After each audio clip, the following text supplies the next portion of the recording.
I was 16 years old, the December night Aunt Isla threw me out into the Arizona cold. The living room smelled like stale beer and regret. I'd lived in that house for 9 years, ever since my father died when I was 7, but standing there with a black garbage bag in my hands, I might as well have been a stranger. Isla wouldn't look at me. Her fingers shook as she shoved my 2 shirts and worn jeans into the plastic movements, jerky and desperate, like she was trying to rid herself of something contaminated. "Your mother's debts are coming for me, Lorelei." The words came out flat, rehearsed. Her hands moved faster, cramming my mother's photograph, the only one I owned, between a pair of socks. I can't do this anymore.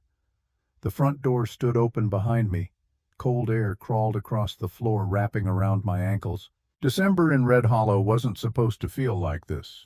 The desert spent most of the year baking under relentless sun, but winter nights could drop below freezing, and tonight the temperature was plunging fast.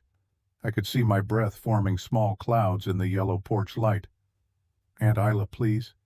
My voice sounded small, childish. I hated it. "Don't." The word came out sharp as breaking glass.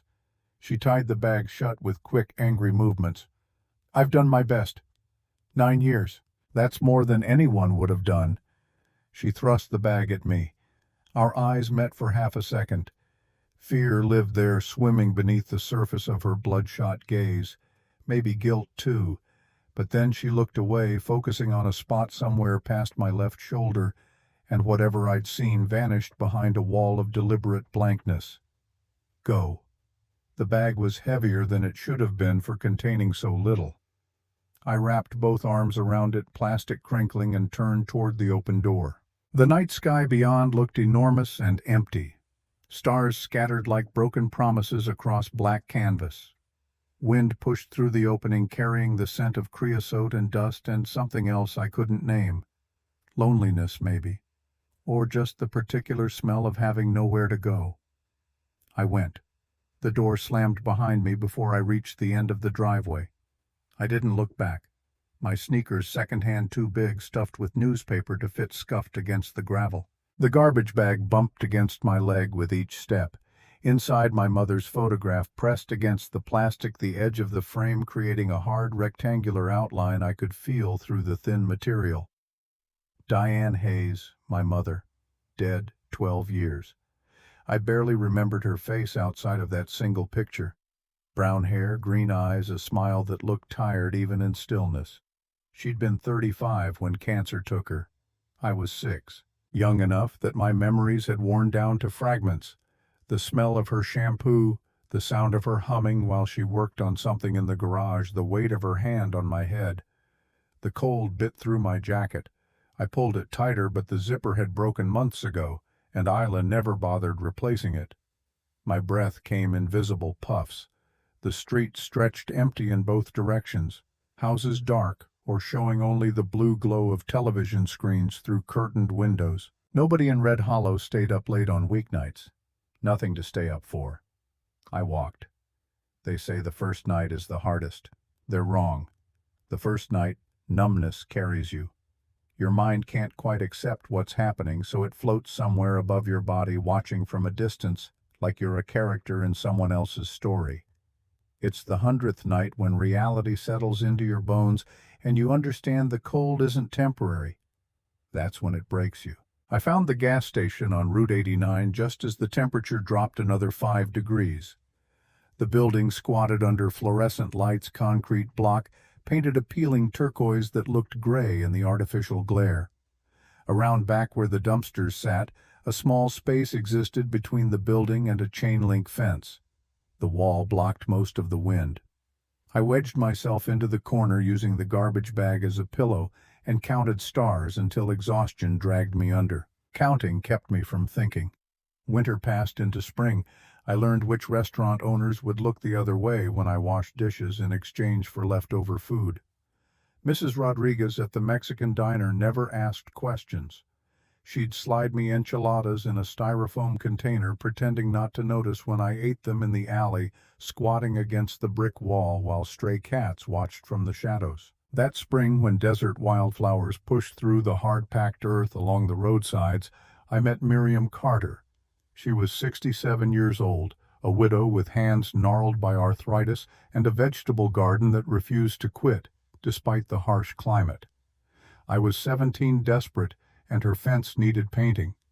The wood had bleached gray under years of sun splinters jutting out at dangerous angles. $15 a day. Her voice carried the faint trace of an accent I couldn't place. Pale blue eyes studied my face like she was reading a book, taking in details I didn't know I was revealing. Plus dinner. I took it. Miriam didn't pry. She didn't ask why a teenage girl showed up at her door covered in the kind of dust that comes from sleeping rough.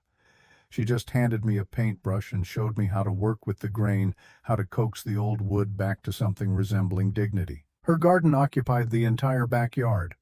Raised beds built from scrap lumber, drip irrigation lines snaking between rows of tomatoes and peppers and squash. Everything grew despite the desert's best efforts to kill it. She taught me to stake plants properly, to pinch off suckers, to recognize when leaves curled from too much sun versus too little water. Her arthritic hands moved with surprising grace. Fingers that should have fumbled instead, working with practiced certainty born from decades of repetition. My grandson Caleb. She spoke one evening as we shelled peas on her back porch, the sound of splitting pods a gentle rhythm in the cooling air. He's 8. Asthma. Getting worse every year. I'm sorry. The words felt inadequate, but I didn't know what else to offer. The air here. Miriam's gaze drifted west toward the horizon where the Black Ridge energy plant crouched like a sleeping predator against the darkening sky. Smokestacks rose from the facility, visible even from this distance. It's making them all sick. Has been for years. I didn't understand then how much those words would matter, how they'd loop back around and connect to everything else. But I filed them away in the part of my brain that collected observations about the world's casual cruelties. By the time I turned 18, I'd saved $8. The bills lived in a rusted Maxwell House coffee can I kept hidden behind a loose board at the gas station. $8 and a dream so formless I couldn't articulate it, just a bone-deep longing for 4 walls that belonged to me. A door I could lock, a space where nobody could tell me to leave. And I had Barrett. The border collie found me. Or maybe I found him. The distinction seemed unimportant. He was a stray black and white with one ear that flopped forward and intelligent brown eyes that seemed to understand things before I spoke them. Miriam said he'd belonged to a ranch hand who died 2 years back in a truck accident on Highway 60. The dog had been wandering ever since, accepting food from kind strangers, but never staying anywhere for long. He chose you. Miriam watched Barrett settle at my feet, his warmth a comfort against the evening chill. Dogs know. Barrett slept curled against my side at night. In summer's brutal heat and winter's unexpected cold, he stayed. His presence made the darkness less absolute, made me feel like maybe I wasn't completely alone in the universe. The advertisement was so small, I almost missed it. November 2028. I was at Miriam's house helping her sort through old newspapers for kindling. The wood-burning stove in her living room needed feeding, and she saved papers for starting fires. A torn corner caught my eye as I was tearing a page into strips, just a fragment of the classified section from the Red Hollow Tribune dated 3 weeks prior. Abandoned police station, outskirts must sell ASAP. $4, OBO call 5205550-147. $4. Half of everything I owned. The photograph beside the listing was blurry, barely larger than a postage stamp. A curved metal structure, rust-colored like someone had sliced a giant can in half lengthwise and dropped it in the middle of nowhere. A collapsing barn leaned beside it, roof caving inward. "What's this?" I held the paper toward Miriam. She squinted, reaching for the reading glasses that hung on a chain around her neck. Her expression shifted when the words came into focus. Something like recognition crossed her weathered face, something like old sadness. The old Quonset station. Her voice went quiet, careful. Closed down in 2017, after Officer Hayes disappeared. My heart stopped. Actually stopped. I felt it skip a beat, then restart with a hard thump against my ribs. Hayes. Miriam nodded slowly, still studying the advertisement. Robert Hayes. Good man. His wife Diane died of cancer in 2016, and a year later he vanished. They found his patrol car out by the station, engine still running, door hanging open. But Robert was gone. The room tilted slightly. I gripped the edge of the table to steady myself. Some folks said he ran off, couldn't handle the grief. Miriam's pale blue eyes found mine. Others said he found something he shouldn't have. I stared at the tiny photograph, the rusted metal shell, the collapsed barn. My pulse hammered in my temples. Did you know them? The question came out barely above a whisper. Robert and Diane Hayes. Miriam set down her glasses and looked at me with that book-reading expression, the one that saw past surfaces into hidden truths. I knew Diane. Brilliant woman, self-taught engineer. We were friends years ago. A pause. Before you ask, yes, I knew she had a daughter. A little girl with brown hair and green eyes who loved to chase butterflies in the garden. The air felt too thick to breathe. Why didn't you say anything? My hands were shaking now, fingers gripping the newspaper hard enough to crumple it. Say what? That I recognized you the first day you showed up at my door. Miriam's voice stayed gentle. Because you never mentioned them. And I figured when you were ready you'd tell me who you really were. The world narrowed to the small kitchen, to the woman sitting across from me, to the weight of a secret I hadn't known I was carrying. Lorelei Hayes. Miriam spoke my full name like an incantation. That's who you are, not Lorelei Turner. I nodded. Couldn't speak. Your mother used to talk about building something important, something that would change things for people here. Miriam tapped the newspaper with one gnarled finger. I never knew what she meant. Maybe this is it. The walk to the station took 2 hours. I left at dawn when the sky was still pale gray, and the air carried that particular desert chill that only exists in the hour before sunrise. Barrett trotted beside me, tongue already lolling despite the cool temperature. His energy was boundless, infectious. He didn't care that we were walking into the unknown. He just cared that we were walking together. The road was dirt and gravel, cutting through scrubland where saguaro cacti stood like silent sentinels. Some of them had to be 100 years old, arms reaching skyward in configurations that looked almost human from a distance. The air smelled like creosote, that sharp medicinal scent that intensifies after rain but lingers even in drought. Dust coated everything, fine and red and persistent. Then I saw it. The Quonset hut rose from the desert floor like a shipwreck, 40 feet long, maybe 15 high at its curved peak.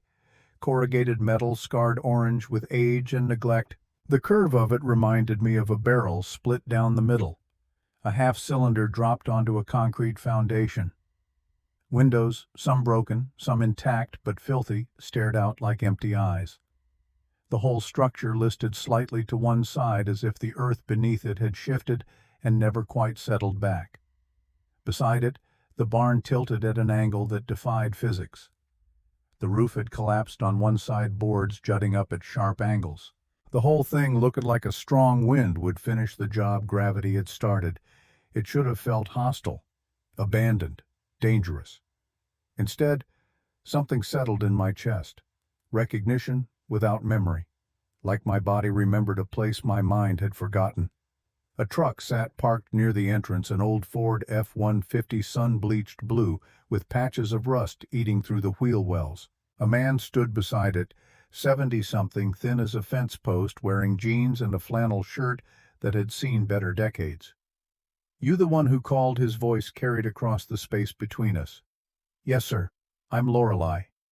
He nodded, studying me with eyes that had spent a lifetime squinting against desert sun. Gerald Morris. I'm selling this place on behalf of my late brother. He was a deputy here back in the day. Worked with Robert Hayes. Barrett circled my legs, protective but curious. What happened to Officer Hayes? The question came out steadier than I felt. Gerald's expression clouded. Don't rightly know. One day he was here, next day gone. His car was still running, door open, coffee cup on the hood still warm, like he stepped out for a minute and decided to walk into the desert and never come back. He paused, gaze sharpening. You got his eyes, Sir Robert's eyes, and Diane's. That particular shade of green. You related I could lie. Should lie, maybe. But standing in front of this place surrounded by the desert that had swallowed my parents one way or another, deception felt pointless. Diane Hayes was my mother. Gerald went very still. Then softly, I'll be damned. Diane's little girl. You were, what, 6'7" when she passed 6. I'm sorry for your loss. The words carried genuine weight. Your mother was remarkable. Smarter than the whole department combined. She'd come out here sometimes when Robert was on duty. Work on something. Projects in the back room. Robert never talked about it much, but you could tell it was important. My pulse quickened. What kind of projects? Engineering things. Electrical work mostly. Blueprints spread all over the desk. Gerald pulled a rusted key from his pocket. I didn't understand half of it. Above my pay grade. He held out the key. $4 you said you had. I pulled 4 crumpled bills from my jacket pocket. My hands shook as I extended them. The paper felt thin, insignificant, a transaction that should require more ceremony but didn't. Gerald took the money and pressed the key into my palm. His hand was warm, papery with age. The metal of the key was cold. Place has history. His eyes searched my face. Bad history, some say. But maybe it's been waiting. For the right person to find it. For you. His truck kicked up dust as he drove away. I stood there watching the clouds settle back to earth, Barrett at my side, key burning in my hand like a live coal. This is mine now. The thought felt surreal. Impossible. At 18 years old, I owned land. Not much land. Not land anyone else wanted. But mine. The inside of the Quonset hut smelled like rust and time and something else I couldn't identify. Abandonment, maybe. Or just the particular scent of air that hasn't circulated in years. Moonlight filtered through broken windows, painting silver stripes across concrete floor. The space was larger than it looked from outside, one long room with the metal walls curving overhead like a cathedral ceiling. Old desks sat crooked drawers hanging open papers spilled across surfaces. Filing cabinets leaned against walls. A water-stained county seal hung askew, Red Hollow Sheriff Substation, established 1974. Barrett's nails clicked on the concrete as he investigated every corner. His nose worked overtime, cataloging scents I couldn't begin to interpret. He moved with purpose, methodical, checking each desk, each corner, each shadow. I had no furniture, no electricity, no running water. But I had a roof. I spread my sleeping bag, bought secondhand for $6 at the Salvation Army, on the cleanest patch of floor I could find. Barrett curled beside me, his warmth a comfort against the cold seeping through the metal walls. The temperature was dropping fast. My breath formed clouds in the darkness. The building breathed around us. Wind pushed against the curved sides, and the metal groaned low, resonant, almost alive, like the lungs of some massive creature expanding and contracting. The sound should have been frightening. Instead, it felt oddly soothing. We're home. I whispered the words to Barrett, his ear twitching at the sound of my voice. No one can make us leave. He huffed softly, already asleep. I lay awake staring at shadows dancing across the curved ceiling, thinking about my mother working here. Diane Hayes, engineer. What had she been building in the back room? What projects had consumed her time during the last years of her life? Questions without answers. But tomorrow maybe I'd start looking for them. Cleaning was meditative. I swept dust that had accumulated in drifts along the walls, stacked loose papers into precarious piles, dragged filing cabinets to more orderly positions, my muscles aching from the effort. Most of the drawers were empty or contained useless remnants. Old requisition forms, faded incident reports, a box of pens dried to uselessness. Barrett helped by barking at a lizard that skittered across the floor tail, whipping back and forth in agitation. That's when he found it. He was at the back wall, whining tail rigid with attention, his paws scrabbled at the base of a filing cabinet, claws making small scratching sounds against metal. "What is it, boy?" I moved the heavy cabinet aside, my muscles screaming protest, and froze. A door. Not a normal door. Steel. 3 inches thick, industrial gray. No handle visible. No hinges on this side. It sat flush with the concrete wall, welded into place with only a hairline seam showing where metal met stone. It didn't match anything else in the station. This metal was new or modern. Someone had installed it deliberately carefully after the original building was constructed. I pressed my ear against the cold surface. Knocked. The sound echoed hollow. Space existed behind it. Large space. My heart hammered against my ribs. Why would an abandoned desert police station have a sealed steel door? What was important enough to lock away like this? I found a crowbar in the barn, half rusted but sturdy. Wedged it into the seam. Pulled. Nothing. I pulled harder. My palms blistered. Sweat dripped down my spine despite the cool morning air. Barrett barked encouragement, dancing in circles. Then crack. The seal broke. Air rushed out cold and stale like opening a freezer in the middle of summer. The temperature differential was impossible. We were in the Arizona desert, and this air felt arctic. Cold air shouldn't exist here. The door swung inward on hidden hinges, revealing darkness and the smell of concrete and metal and something else. Electricity, maybe. Or the particular scent of electronics left powered down for years. And stairs. Concrete stairs descending into black. I grabbed my flashlight, bought at the dollar store for $2, batteries included. Barrett pressed against my leg, protective but curious. His body was warm, solid, real in a moment that felt increasingly unreal. Together I asked him. His tail wagged once. We descended, 20 steps down, each one echoing. The beam of my flashlight swept across walls that closed in slightly as we went deeper, creating a tunnel effect that made my chest tighten. The air grew colder with each step. By the time we reached the bottom, I could see my breath again. The flashlight beam found a room that shouldn't exist. An underground laboratory, 30 feet by 40 feet. Concrete walls, floor ceiling. Fluorescent lights dark overhead. Equipment filled the space in organized chaos. Industrial battery banks taller than me, a massive turbine assembly with metal frame gleaming dull silver in the flashlight's beam pipes, disappearing into floor and ceiling. Electrical cables running in bundled lines along walls, a control panel bristling with screens and keyboards and switches. Workbenches covered in blueprints, tools arranged with careful precision, journals stacked in neat rows, and covering one entire wall a map, Red Hollow, and 15 surrounding towns marked with red circles. Lines drawn from this station to each town, notations in precise handwriting along each line, Zone 1 to 2.3 miles, Relay Point Alpha, Zone 2 to 4.7 miles, Relay Point Beta. I moved closer, flashlight beam following the lines. The handwriting, I'd know it anywhere. The same slanted cursive from the one letter I had of my mother's, the same distinctive way she formed the letter L, the same careful precision in each word. My mother's handwriting. My hands started shaking. The flashlight beam jittered across the wall. This was hers. All of this. My mother had built this place. This secret. This impossible underground laboratory that shouldn't exist. Barrett whined softly, sensing my distress. He leaned against me, solid and warm. Near the control panel, I found a metal box. Locked. The crowbar made quick work of it. I was getting good at breaking things. Inside, a video camera. Old model, tape-based. The kind you had to plug into a television to watch.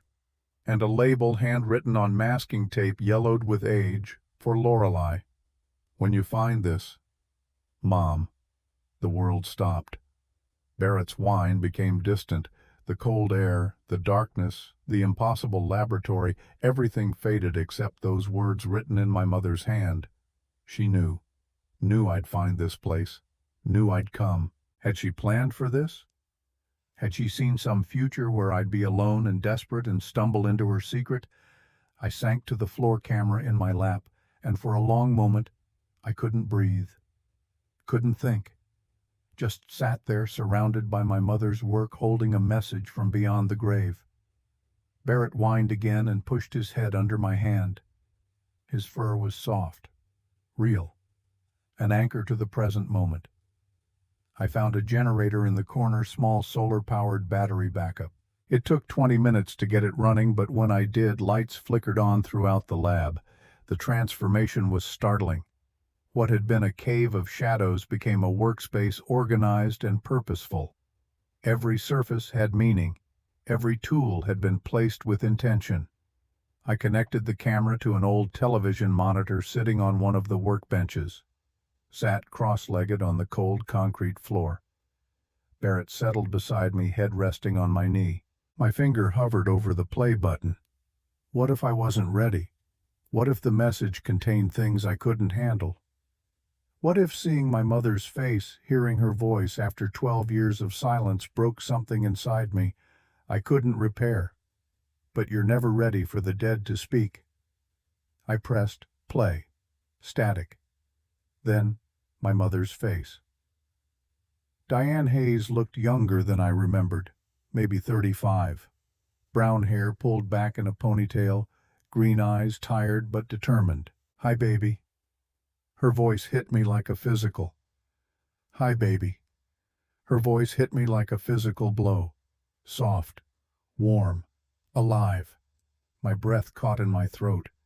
"If you're watching this, it means I'm gone." She leaned closer to the camera. "And it means you found our sanctuary." Tears were already streaming down my face. "I'm so sorry I couldn't stay, Lorelei. Sorry I couldn't see you grow up. But I need you to listen carefully because what I'm about to tell you is important." She stood and the camera followed as she moved through the lab. Her hands gestured at equipment, touched surfaces with familiar intimacy. "This is a renewable energy system. Rainwater turbine battery storage transmission network. I've been building it in secret for 3 years, since 2013, when I first discovered what Black Ridge Energy was really doing." The camera panned to a bulletin board covered in documents. Test results, aerial photographs, financial records. Black Ridge promised clean natural gas power to Red Hollow and the surrounding towns. They lied. Her voice hardened, anger cutting through the gentleness. "They're burning illegal chemical waste at night. Toxic emissions. Poisoning the air, the water, everyone in a 20-mile radius." She moved back into frame and I could see the fury in her eyes. The same green eyes I saw in the mirror every morning. "My cancer isn't random, Lorelei. It's murder. Slow murder for profit." I was sobbing now, silently, tears dripping off my chin. "Your father, Robert, he tried to help me gather evidence." The camera angle shifted slightly and suddenly I saw him. My father, standing in the background of the lab wearing his police uniform, looking at my mother with such tenderness it made my chest ache. We spent 2 years documenting everything, but someone inside the department betrayed us. The image of my father blurred through my tears. I'd seen photographs but never video, never movement, never the way he tilted his head when listening or the gentle way his hand rested on my mother's shoulder. "Detective Phineas Grayson." My mother's jaw tightened. "He sold us out to Black Ridge for $500,000. Robert tried to confront him, tried to bring the evidence to state authorities. "But Grayson," her voice broke, "they made it look like Robert disappeared. But I know what happened. They killed him." The camera caught my father stepping forward, his mouth moving, speaking words the microphone didn't capture. My mother turned to him and they shared a look that contained entire conversations. This was them, together. My parents.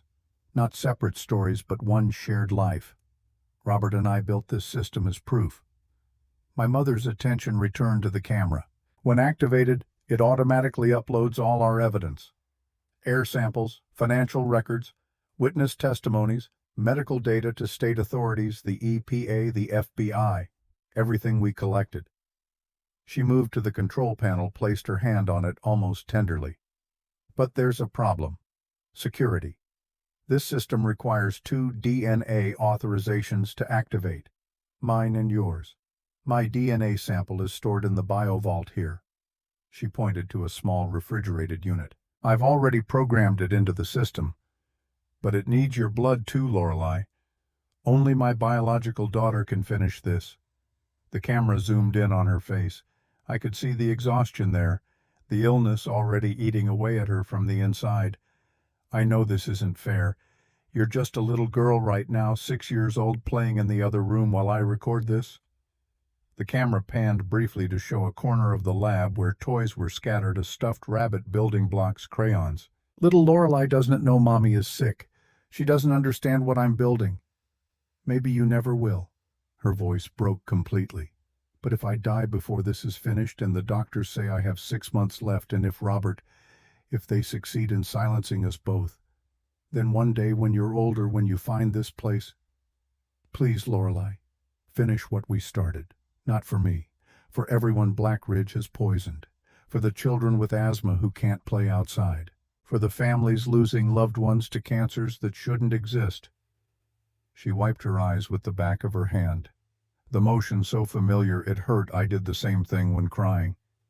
Your father made me promise something, that if anything happened to him, I'd get you to safety, keep you far from this place, from Grace, and from all of it. We have a friend, Kyle, will take you, raise you, keep you hidden. It's not ideal, but it's survival. The name sent ice through my veins.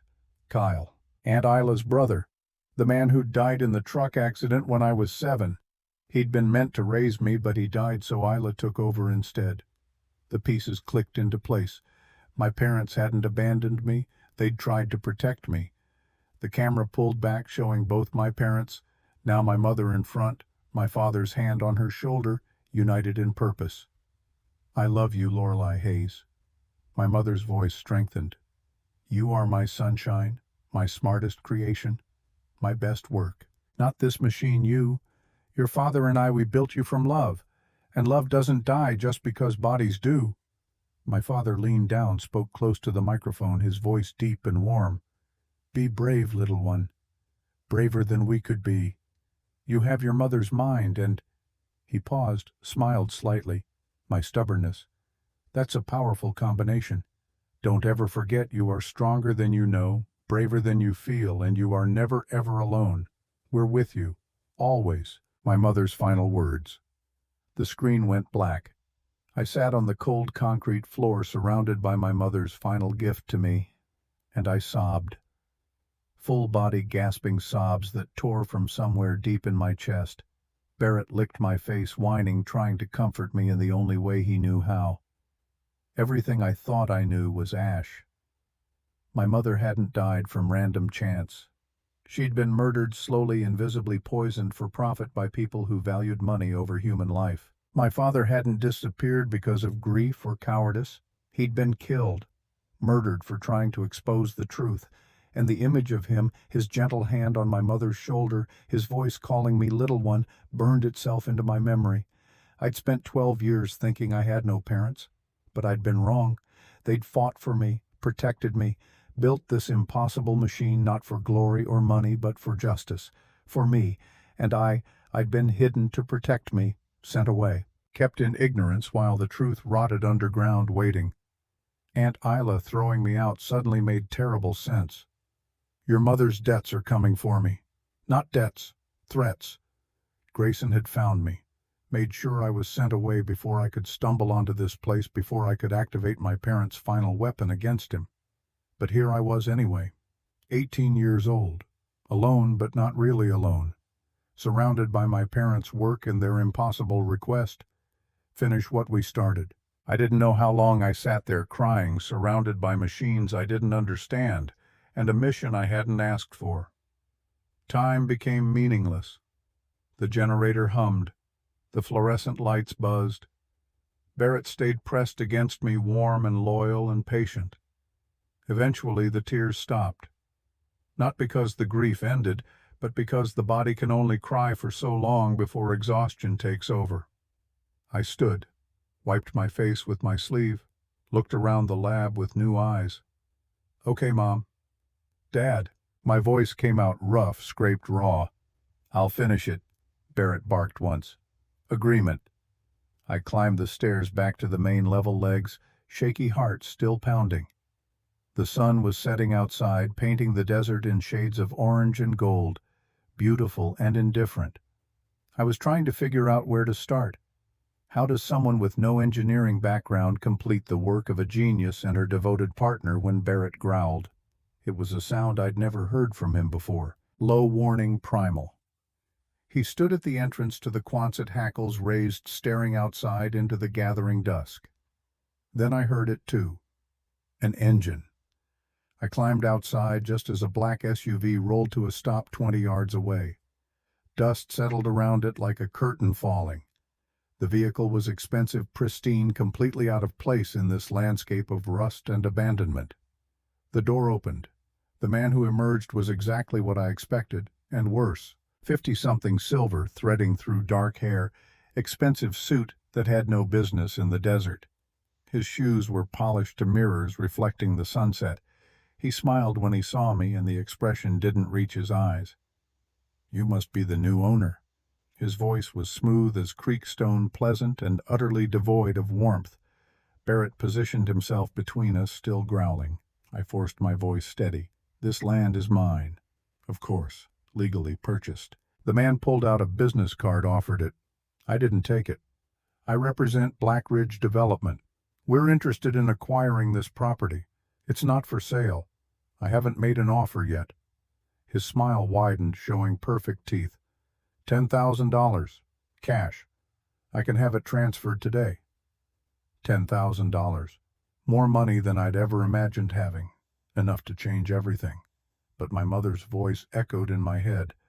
"Finish what we started." "And my father's, be brave, little one." "No." Something flickered across his expression. Surprise, maybe?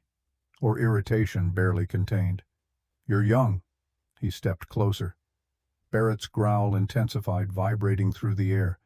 "You don't understand the complications of owning land like this. Environmental liability. Legal issues that could follow you for years. It would be much simpler to—" I said no. He stopped moving. Studied me differently now. Really looked. His gaze traveled across my face, cataloging features, and I saw the exact moment recognition hit. "You have Diane's eyes." The words came out quiet, almost contemplative. "And Robert's jawline. Both of them. Their daughter." My blood went cold, and their stubborn streak, apparently. He took another step forward. Barrett positioned himself directly in his path. "That didn't end well for them, did it?"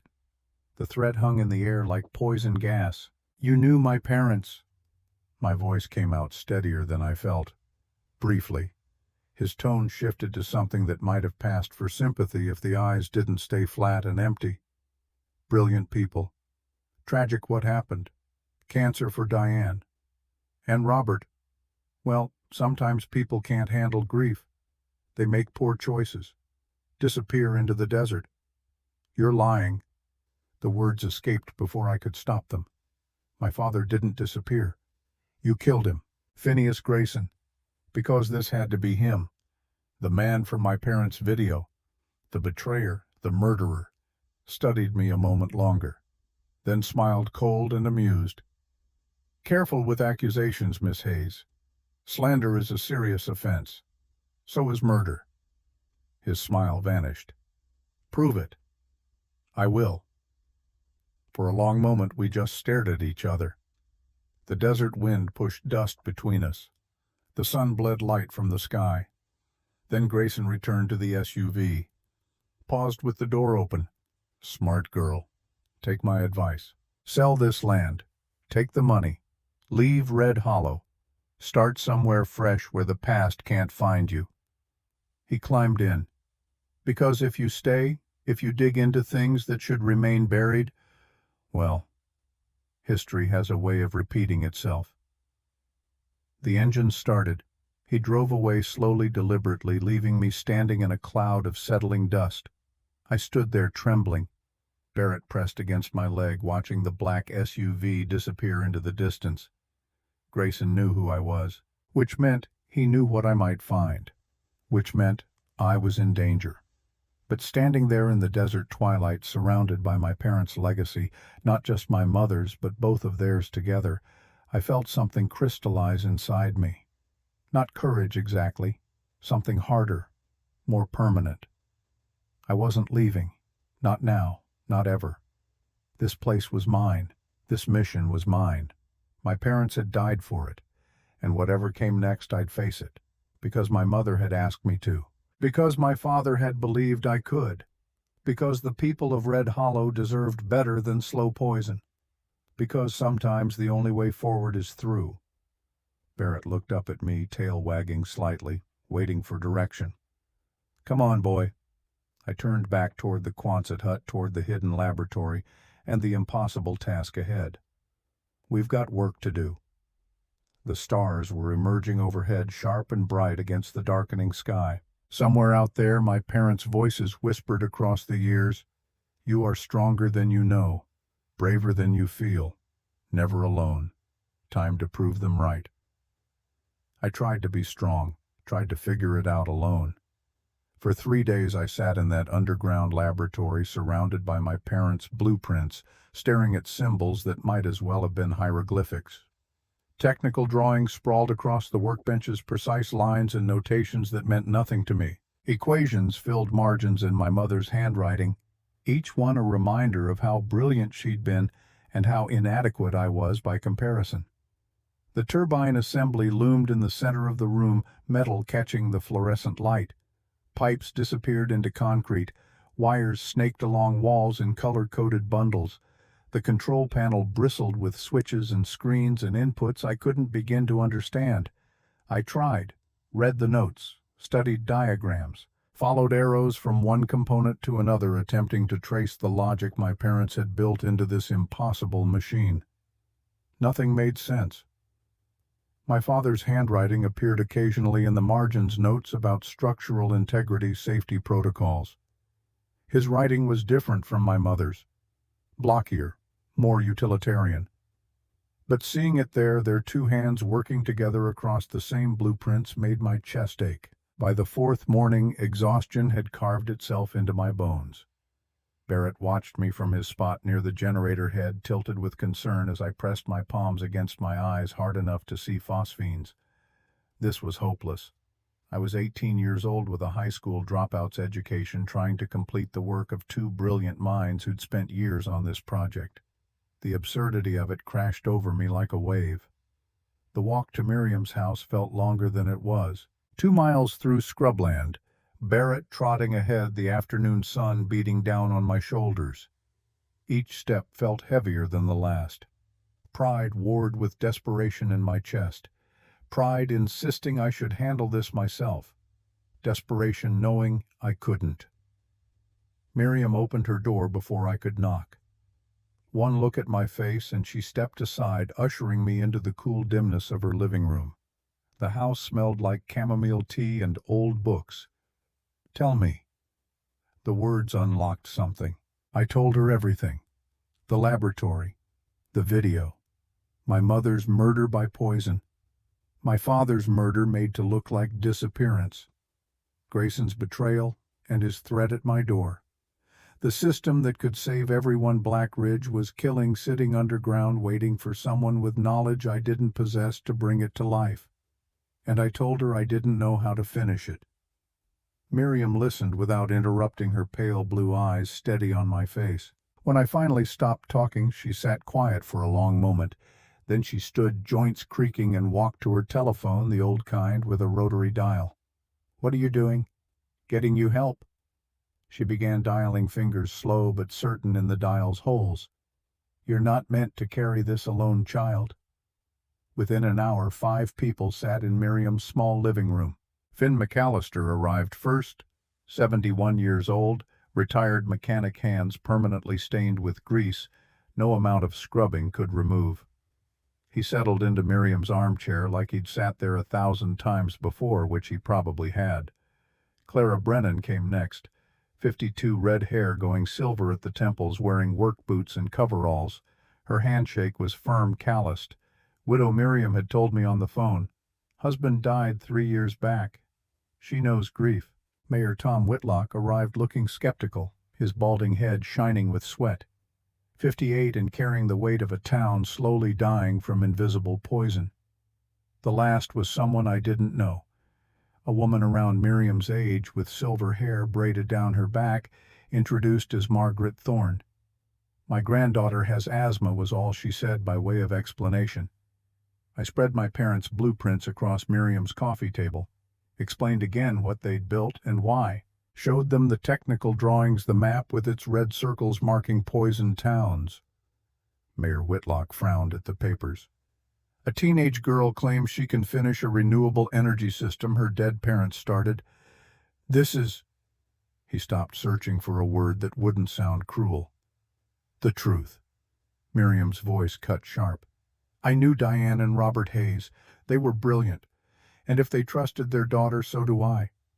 Finn squinted at the blueprints, turning one sideways. I can't read most of this. Too technical for an old grease monkey. But I can. Clara's voice was quiet. Everyone turned to her.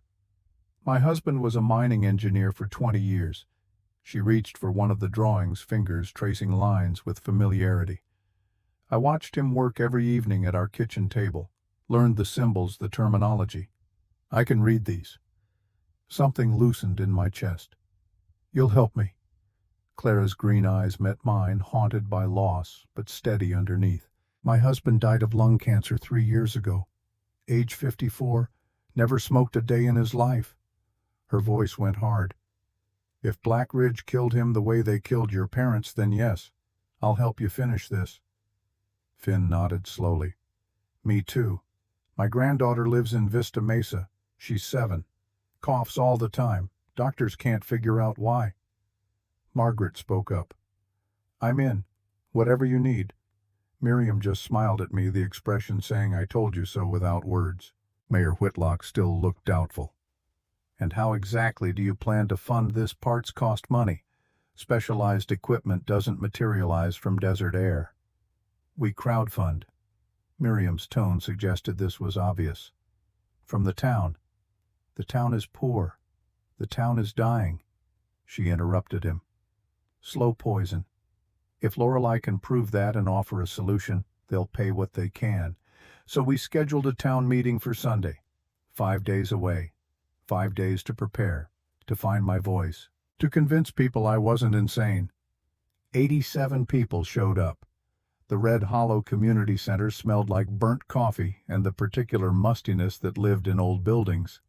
Folding chairs squeaked as people settled into rows. Fluorescent lights buzzed overhead, casting everything in harsh brightness.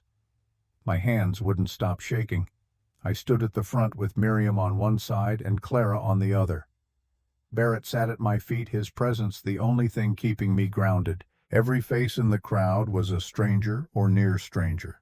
Every pair of eyes a judgment waiting to happen. Clara squeezed my shoulder. Just tell them the truth. I cleared my throat. It came out as a squeak. Tried again. My name is Lorelei Hayes. Most of you don't know me. I'm the girl who lived behind the gas station for 2 years. Murmurs rippled through the crowd, some sympathetic, some not. My parents were Diane and Robert Hayes. They died 12 years ago. The official causes were cancer and disappearance. The actual causes were murder. That got their attention. I explained. Showed the air quality samples my mother had collected dated 2014 through 2016. Pointed to charts showing elevated levels of benzene, toluene, formaldehyde chemicals that shouldn't exist in desert air. Showed cancer rates in Red Hollow compared to neighboring towns, 300% higher. Black Ridge Energy is poisoning us. My voice gained strength as I spoke. They have been for over a decade, and my parents knew. I projected photographs of the underground laboratory onto the wall using an old slide projector Clara had found. The turbine system, the battery banks, the transmission plans. They built a solution, clean renewable energy for Red Hollow and 15 surrounding towns, free of charge. Free, someone called from the back. How Clara stepped forward. Rainwater turbine.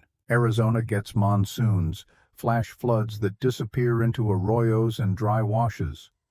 Diane's system captures that water underground in storage tanks, uses it to spin a turbine, stores the generated electricity in battery banks. No fuel needed, no monthly bills, just engineering. That's impossible. Mayor Whitlock shook his head. It's physics. Clara's tone was patient, and Diane Hayes understood physics better than anyone in this room. But she's dead. A woman in the third row spoke up. Who's going to finish it? 87 pairs of eyes turned to me. I was wearing thrift store jeans and a flannel shirt that hung loose on my frame. I looked 16 on a good day. Probably looked younger now, standing in front of all these people, terrified. I am. My voice came out steadier than I felt. With help.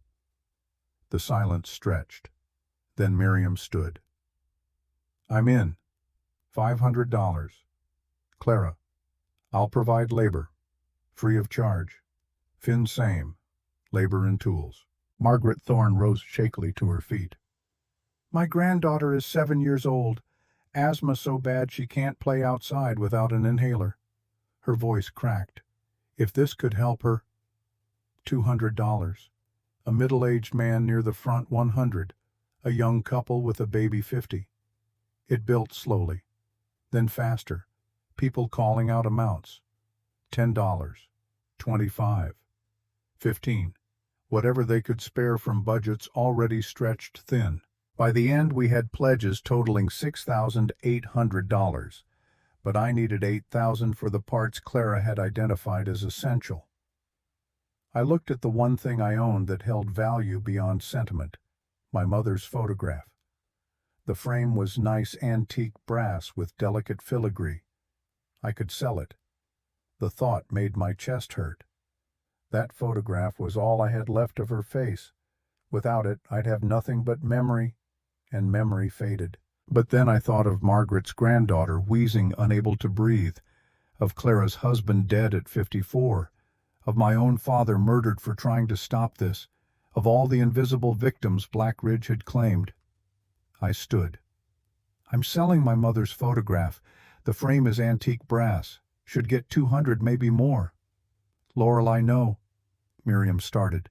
I'll give you 200 for it. Gerald Morris stood in the back row. I hadn't even seen him come in. But only if you promise me something. What? When this works, and it will, you put a plaque on that station. With Diane's name, Robert's too. So people remember who built this, who sacrificed for it. My throat tightened. I promise. We had $8,000. Clara taught me to read blueprints in the underground laboratory over the course of 3 intense days.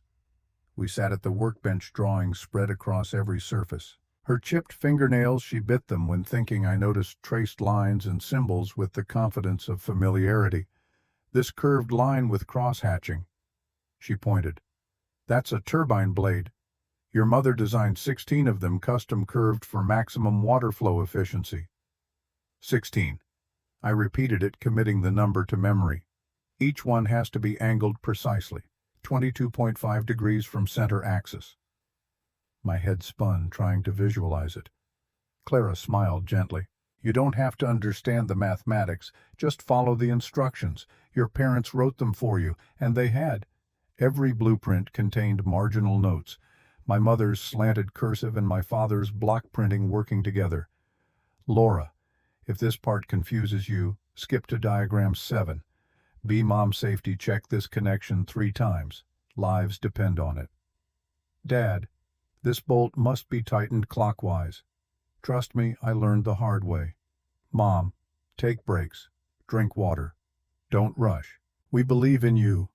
Both instructions from beyond death. Parents' voices reaching across years of silence. We worked in shifts. Miriam couldn't do heavy labor. Arthritis had claimed too much mobility in her hands, but she appointed herself crew cook. She arrived each morning with thermoses of coffee sandwiches wrapped in wax paper cookies that tasted like someone's childhood. Finn handled metalwork. The turbine blades were massive, 8 feet long, 40 pounds each. Forging them from reclaimed steel was brutal work. I watched his gnarled hands shape metal like it was clay, sparks flying from his welding torch in bright cascades. Clara and I tackled electrical systems, running cables through conduit, connecting battery banks in parallel circuits, programming the control panel's basic systems. The work was tedious, precise, unforgiving of mistakes. My hands blistered within the first week. Then the blisters popped, fluid soaking through bandages. Then calluses began forming thick and hard. One afternoon I was tightening a bolt connection when I sliced my palm open on a sharp edge. Blood welled immediately, dripping onto concrete. Clara saw. Her hand closed around my wrist, gentle but firm. "Let's get you cleaned up." In Miriam's kitchen, we'd moved the first aid supplies there. She cleaned the wound with hydrogen peroxide. The sting made my eyes water. "Your mother's hands looked like this, too." Clara's voice was soft as she worked. "I saw them once at a town meeting years back, covered in cuts and burns from whatever she was building in her garage. She never said what it was. This." The word came out barely above a whisper. "She was building this." Clara wrapped gauze around my palm, securing it with medical tape. "She'd be proud of you. You know that, right?" Both of them would. I didn't cry, but it was close. Barrett became part of the crew in ways I hadn't anticipated. When Finn dropped his wrench, which happened frequently, his arthritis making his grip uncertain, Barrett retrieved it like a game of fetch. When a rattlesnake appeared near the barn one morning, Barrett's barking alerted us in time to relocate it safely. At night, when I slept on a cot in the lab, he kept watch at the top of the stairs. One night I was reading my mother's journal, the technical one full of calculations and component specifications, when Barrett suddenly barked. Sharp, urgent. I grabbed my flashlight and climbed upstairs. A truck idled outside, headlights dark, just sitting there in the darkness, engine running. My heart hammered. I stood in the doorway, Barrett pressed against my leg, both of us waiting. 5 minutes. The truck just sat there. Then it drove away slowly, deliberately. No rush, just a message. Grayson, watching, waiting. I double-checked that the lab entrance was secured properly, moved a heavy desk in front of the door upstairs, slept with the crowbar under my pillow. 3 weeks into construction, we hit a wall. Clara and I were reviewing the power transmission system specifications when she stopped, finger frozen on a diagram. "There's a component missing." "What?" She pointed. "See this transmission core calibrator, TCC unit. It's central to the entire distribution network. Converts stored battery power into broadcast-ready transmission frequencies." I stared at the diagram. Without it, we have an expensive battery bank that does nothing. Her expression was troubled. "The turbine can generate power. The batteries can store it. But without the TCC, we can't transmit it anywhere. It just sits here." My stomach dropped. "Where is it?" We searched. Every drawer, cabinet, shelf, corner of the laboratory, turned the entire space inside out. Nothing. "Maybe they never built it," Finn suggested, wiping sweat from his forehead. "No." I found an entry in the journal dated June 2016. My mother's writing, "TCC unit complete. Secured in off-site location. Instructions for Laura in secondary cache." Then my father's block printing underneath. "If anything happens to us, she'll find it. Trust her intelligence. Trust her heart." Secondary cache. Clara frowned.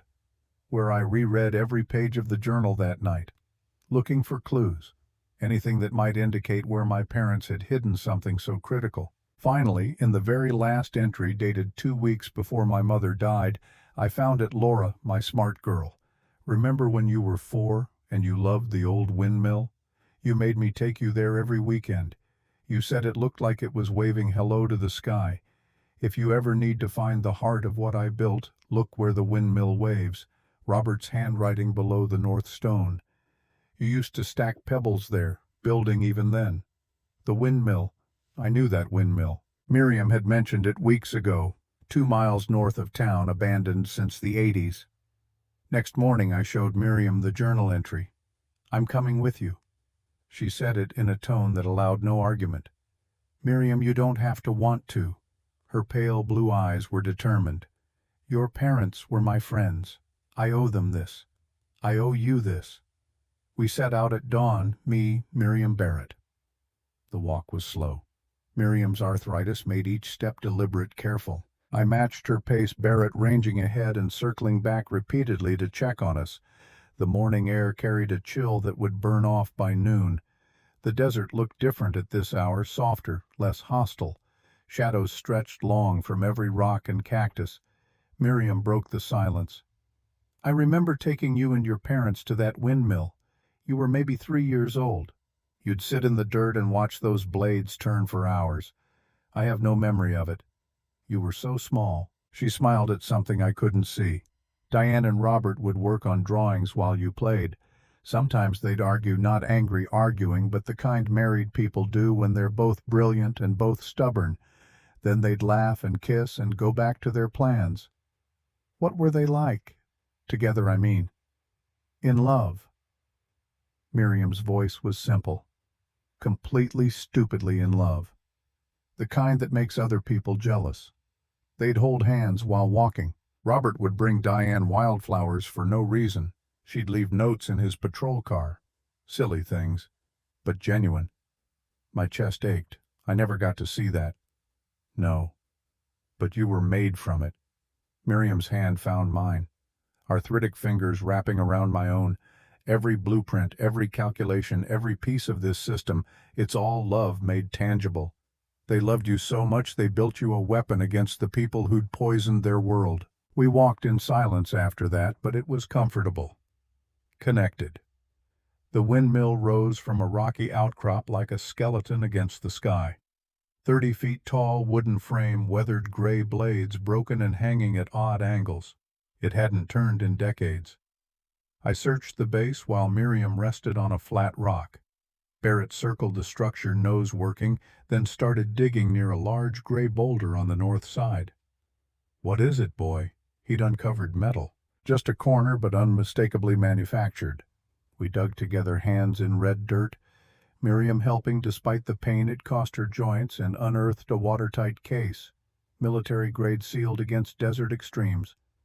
My hands shook as I opened it.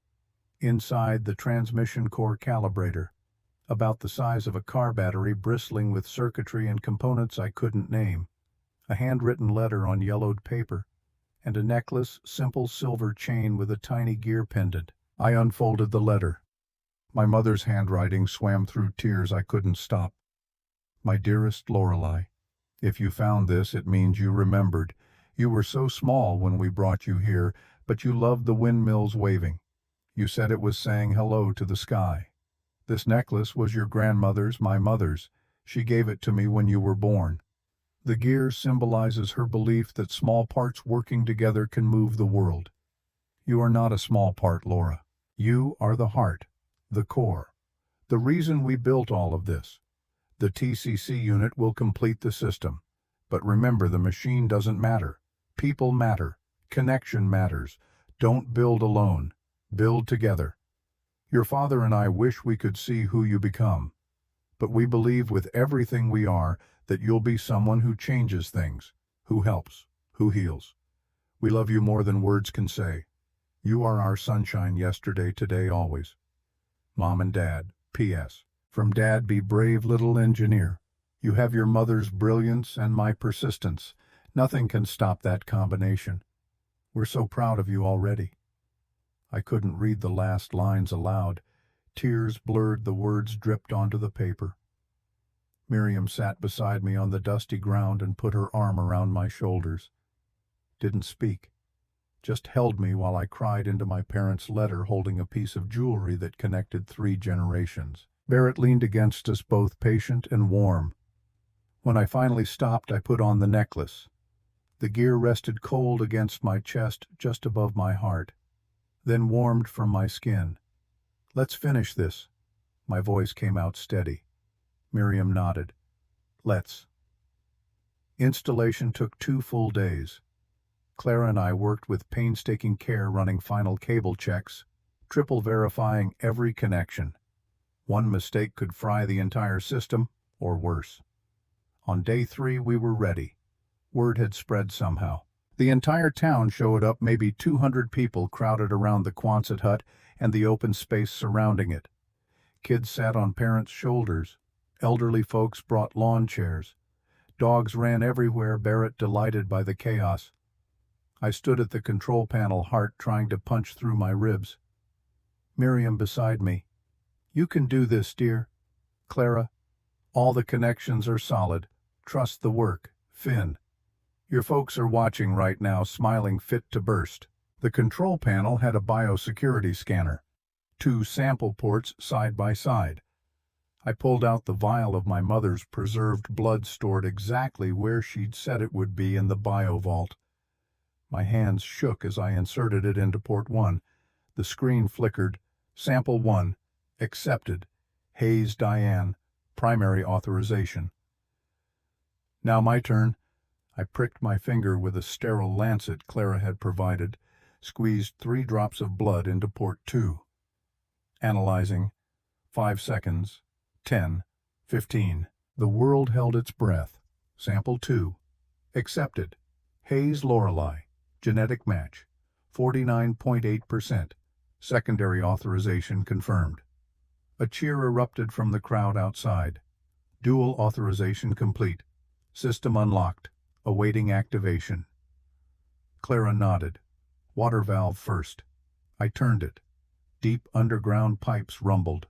Water collected from last monsoon season, stored in tanks my parents had built, flowed into the turbine chamber. The sound was like distant thunder. Battery power release. I flipped the switch. The battery banks hummed to life, a deep vibration I felt in my bones. Panel lights glowed green.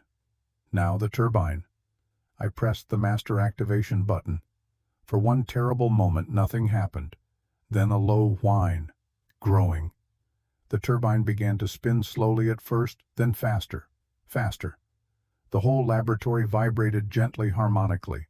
Lights flickered on overhead. Screens booted up with ancient startup sounds.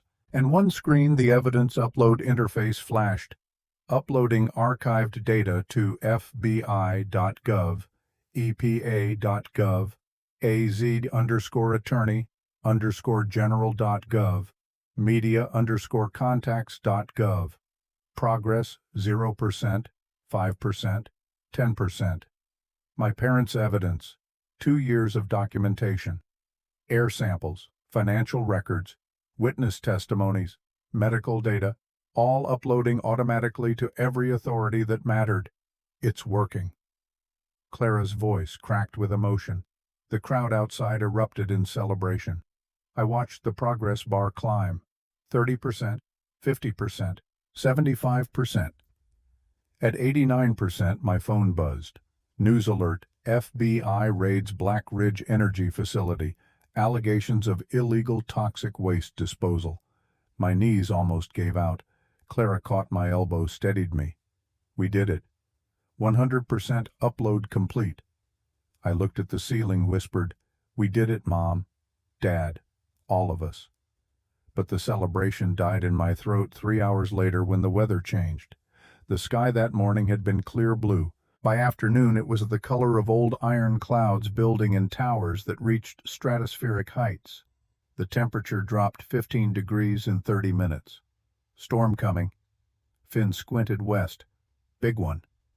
Arizona blizzards were rare but devastating when they hit. This one approached like something biblical. By 6 that evening, snow was falling, thick, wet, heavy. The temperature plunged from 60 degrees to 20 in 2 hours. By 8, the power grid failed. All of Red Hollow went at dark. Except the Quonset hut. Our system, my parents' system, kept running. People started arriving. Families with children, elderly couples, singles who lived alone. Miriam came first, carrying her grandson Caleb. The boy was 8, small for his age, breathing with the characteristic wheeze of chronic asthma. "Power's out at our house. Heat's out. Can we—" "Yes," I didn't even let her finish. "Everyone. Bring them all." Within an hour, 63 people were crowded into the Quonset hut. The turbine-powered electric heaters Clara and Finn had set up throughout the space. Temperature inside held at 65 degrees, while outside it was 12 and dropping fast. I was terrified. What if the system failed? What if I'd miscalculated something? What if the load was too much? My hands wouldn't stop shaking. I stood at the control panel watching numbers fluctuate, certain any second we'd see a critical failure warning. Lorelei. Clara's hand on my shoulder. Breathe. Look at the panel. She was right. Battery levels stable. Turbine output steady. Power flowing like arterial blood. But the fear wouldn't leave. This was real now, not theoretical. 63 lives depending on a system built by dead people and completed by an 18-year-old who barely understood half of it. What if I killed them all? The thought crashed through me like ice water. What if something I'd done wrong caused a catastrophic failure? What if the heating units overloaded and caught fire? What if the whole thing exploded? I couldn't breathe. The room tilted. Voices became distant. Clara's face swam in front of mine. Lorelei, look at me. I can't. My voice came out strangled. If something goes wrong, if they die because they won't. Firm. Absolute. Your parents built this perfectly. We followed their plans exactly. It's sound. But I'm not them. I don't. The words wouldn't form. Panic had me by the throat. Come with me. Clara pulled me toward the stairs up to the main level outside into the freezing night. The cold air hit like a slap. Snow swirled in the darkness. I gasped, gulped frozen air. You need to hear something. Clara's hands gripped my shoulders. And you need to hear it now. Your parents didn't build this because they were perfect. They built it because they were human, scared, angry, grieving, but they built it anyway. I'm not strong enough. You are. Because you've already done the hardest part. You asked for help. You let people in. You built together instead of alone. That's the real strength. Not knowing everything. Not being perfect. Just refusing to quit. The panic was receding but slowly, leaving exhaustion in its wake. Those people in there. Clara turned me toward the lit windows of the Quonset. They trust you. Not because you're a genius. Because you're one of them. You've suffered what they've suffered. You're fighting for them, not for glory. That's real. That's enough. What if it's not? Then we fail together. And we try again. Clara's eyes were fierce. But I don't think we'll fail. Want to know why? Why? Because your parents planned for everything. Every failure mode. Every safety backup. They knew they might not finish it. So they made sure whoever did, you would have everything you needed to succeed. Trust their work. Trust yourself. I stood in the snow, shaking from cold and fear and something else, then nodded. Okay. We went back inside. Back to warmth and light and the gentle hum of machines keeping people alive. Miriam had organized food distribution. Families brought what they could, canned soup, bread, thermoses of coffee. We heated soup on electric hot plates powered by the system, passing bowls to cold hands. Kids huddled together under blankets. Adults spoke in low voices. Barrett moved between groups, letting children pet him, absorbing their fear and transforming it into something manageable. The storm howled for 3 days. On night 2, Caleb had an asthma attack. I watched Miriam hold him as he struggled for breath, his small chest heaving with effort, lips going pale. Terror lived in her eyes, raw primal grandmother fear. The inhaler's not working. Her voice broke on the words. Clara knelt beside them, calm in the crisis. The air in here is clean, Caleb, filtered through the system intake. No toxic particles, no chemicals. She looked at him directly. Breathe slow, honey. In through your nose. Count to 3. Out through your mouth. Count to 4. The boy tried. Failed. Tried again. Gradually, agonizingly, slowly, his breathing eased. The wheeze quieted.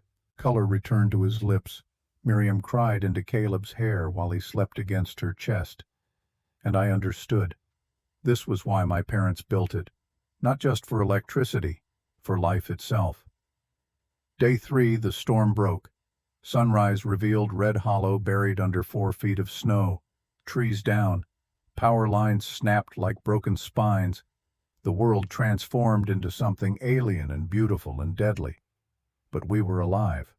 All 63 of us. When people emerged from the Quonset into blinding sunlight reflected off snow, they stared at the building like it was sacred. Maybe it was. Mayor Whitlock stood in snow up to his knees, looking at me with an expression I couldn't parse. Respect, maybe. Wonder. I was wrong. His voice carried across the frozen landscape. About everything. About you. About this. He gestured at the building. Diane and Robert Hayes saved this town. And so did you. I didn't know how to respond to that, so I just nodded. Margaret Thorne found me later, her granddaughter in tow. The child was maybe 7, holding an inhaler but not using it. She wants to thank you. Margaret's eyes were wet. The girl looked at me shyly. I can breathe better now. Grandma says it's because of you, not me. I knelt down to her level. My parents. The news crews arrived 48 hours after the storm ended. Local first, then state affiliates, then national morning shows. They wanted interviews, wanted the story of the teenage orphan who'd saved her town with her dead parents' invention. I gave one interview to the local station, then refused all others. I wasn't interested in fame, just wanted to finish what my parents started. What mattered more were the quiet moments.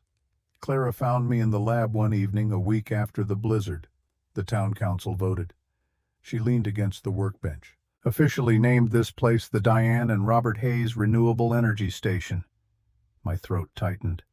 I touched the gear necklace warm from my skin. And 5 more towns have requested connection to the system. Can we expand? I looked around at the equipment, thought about my parents' notes, the plans for Phase 2 my mother had mentioned in one journal entry I'd found. We'll need help. I can't do it alone. You're not alone. Clara echoed my parents' letter without knowing it. You never were. That night I sat on the roof of the Quonset hut, Barrett beside me. The desert stretched in all directions, the sky clear now, winter constellations blazing overhead. My phone showed new emails, requests for expansion, questions from engineers, offers of help, and one message from an unknown number. You should have taken my offer. This isn't over. Grayson. Even from jail, because he had to be in jail now, the FBI didn't mess around, he was still threatening me. But sitting there under infinite stars, surrounded by my parents' legacy and my own hard-won confidence, I felt something settle in my chest. Let him threaten. Let them all come. This place was mine. This mission was mine. And I wasn't going anywhere. Barrett looked up at me, tail wagging slightly. Come on, boy. I stood stretched, felt every muscle ache from weeks of work. Let's get some sleep. Tomorrow we start planning the expansion. The constellations watched us climb down toward rest, toward community, toward whatever came next. And somewhere in the darkness, I thought I heard my parents' voices. Be brave, little engineer. Turned out they were right. Agent Victoria Cross arrived in a government sedan 2 weeks after the blizzard. Department of Energy credentials. Pantsuit the color of storm clouds. Polite smile that didn't reach her eyes. She sat across from me in Miriam's living room, flanked by 2 assistants who said nothing and took notes on tablets. The room felt too small suddenly. Clara sat on my right, Miriam on my left. Mayor Whitlock occupied the armchair. Barrett lay at my feet, watching the newcomers with wary attention. Miss Hayes. Cross opened a leather portfolio. Your system is impressive, remarkable even. Independent verification shows it's operating at 94% efficiency. Thank you. My voice came out steadier than I felt. It's also unauthorized. Her tone stayed pleasant. Operating outside federal energy grid oversight. Unregulated transmission frequencies. No environmental impact assessment. Technically, you're in violation of at least 7 federal statutes. My stomach twisted. Are you shutting us down? That depends. She leaned forward slightly. The government has options. We could classify this technology as a national security asset. Take full control. Compensate you fairly, say $50,000, and develop it through proper channels with appropriate oversight. $50,000. More money than I could comprehend. Life-changing money. But my parents' voices whispered across the years, build together. What's the other option? Partnership. Cross's expression shifted, became more genuine. You retain ownership. We provide regulatory compliance, safety certification, legal protection from corporate lawsuits. We also fund expansion into other communities. What's your stake? Clara asked direct. We'd need some equity position. Cross pulled out documents to justify the federal investment and ongoing support. How much equity? 60%. The number hit like a punch. I'd be a minority owner of my own parents' creation. That's too much. My voice came out harder than intended. They built this. Not you, not the government. They built it. Cross agreed. But they also built it illegally. Without permits, inspections, or regulatory approval. We can either help you legitimize it, or we can shut it down for code violations. Those are the only two options. There has to be another way. There isn't. Her tone was final. This is the deal. Take it, or lose everything. Clara's hand found mine under the table, squeezed once. Can I have time to think? 24 hours. Cross stood, her assistants following. My number's on the card. Call by noon tomorrow. After they left the room, stayed quiet for a long moment. 60%. I looked at each of them. That's robbery. It's survival. Mayor Whitlock's voice was pragmatic. Without federal protection, Black Ridge's lawyers will bury you in litigation within months. But my parents didn't want government control. They wanted this to belong to people. And it will. Miriam's logic was gentle. 40% of something that works is better than 100% of something that gets destroyed. What do you think? I turned to Clara. She was quiet for a moment, choosing words carefully. I think your parents would want you to make the smart choice, not the prideful one. They built this to help people, not to prove a point. If federal partnership means it survives and spreads, then that's what they'd want. That night I sat in the laboratory rereading my parents' journals by LED lantern light. Barrett slept under the workbench, paws twitching with dreams. One entry from my mother, January 2016. I could sell this to a corporation, make millions.